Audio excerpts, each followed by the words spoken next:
Hi YouTubers, welcome to one of my videos.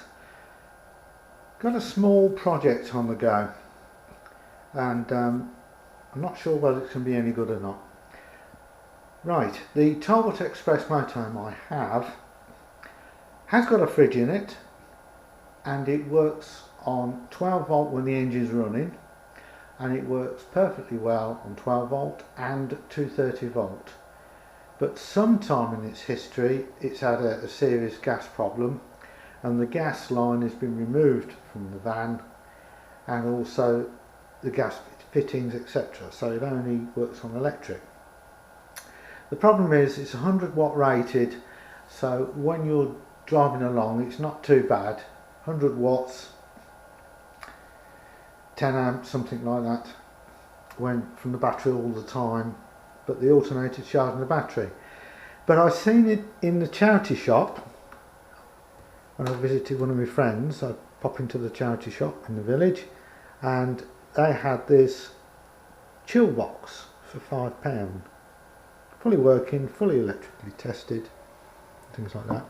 So I thought, well, for £5 I don't give much for charities locally, so I thought, well, yeah, I'll have that and give them the £5. So I'm going to do some tests, and I had it on all last night on the mains, 230 volt, excuse me, and it got down to 10 degrees. Anyway, in the back of the unit's a fan, you can hear running. All the vents were blocked up with dust and muck and stuff, but nothing's broken. The DC power lead is missing. I can soon make one of those up, but I thought I'd do some tests on it, because in the past I've borrowed these cool boxes from people and they've been massive and too big for the van and one thing or another. Well, this, if it works okay, it will draw 3 amps from the battery, so we could have this as a backup for food when we buy it from the supermarket. So when we stop, I can draw this from the leisure battery without too much trouble through the night, and it'll keep any meat cool, not saying frozen.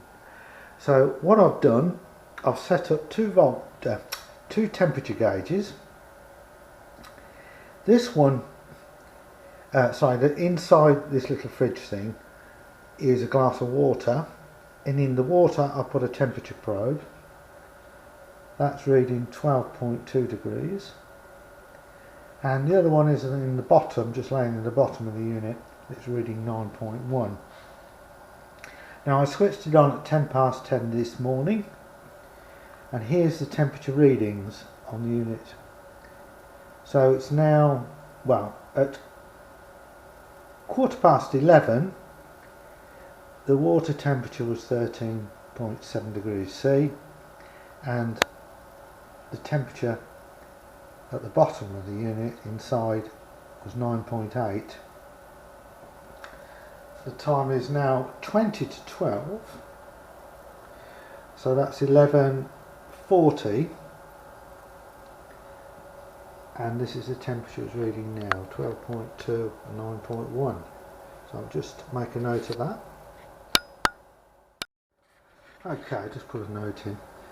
So I started at 10 o'clock. So it's been working an hour and a half. So in an hour and a half, the glass of water has gone from 19.8 to 12.2 degrees centigrade. Just inside the fridge, the cool box I should say, has gone from 21.7 degrees centigrade to 9.1 in an hour and a half. So that's not bad, but I'm going to leave it running and for the rest of the day and see what temperature it goes down to. If it goes below 7 inside, that's the sort of temperature they run the freezer units in supermarkets. As long as it's below 7, food keeps okay, meat does. So I only need a few degrees difference now, and we'll see if it will do it. But bear in mind, this is started sort of from room temperature. if I put frozen food in it from the start, it will be interesting to see how long it will maintain that temperature. So that's what I'll do. I'll get something we're going to eat, like burgers, which are already frozen in our freezer, and I'll put them in here, and then I'll do a similar test to what I'm doing now, and I'll let you know what happens. Well, the unit's still on. It's now 1:30 or 1:30 in the afternoon. The temperature probe inside a glass of water is 8.5 degrees. The temperature is 7.7 degrees in the bottom of this chill box. It's actually gone up slightly by 0.1, but that could be a tolerance in the meter. But yeah, I'll get to a point where I think I can use this in the van, in the motorhome. I'm still doing tests with this chill box, and it's down to 7.7 in the water and 7.2.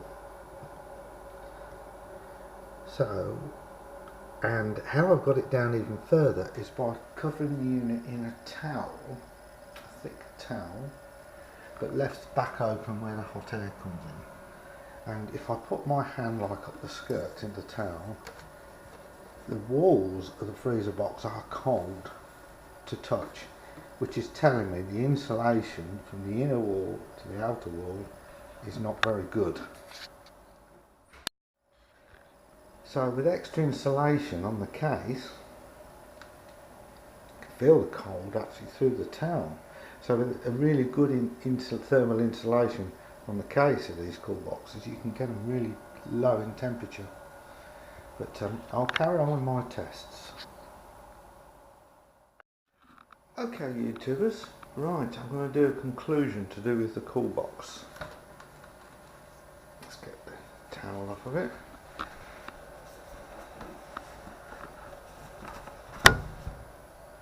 Now, just by draping around the cool box, front, sides, top, but not the back, because that's where the hot air comes from, it makes it go below 7 degrees.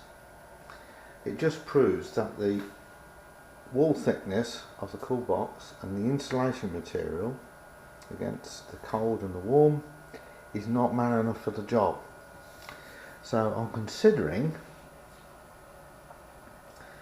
making a box for it to go in, with possibly 1/2 inch polystyrene or something like that round it, and actually mount a temperature gauge somewhere permanently.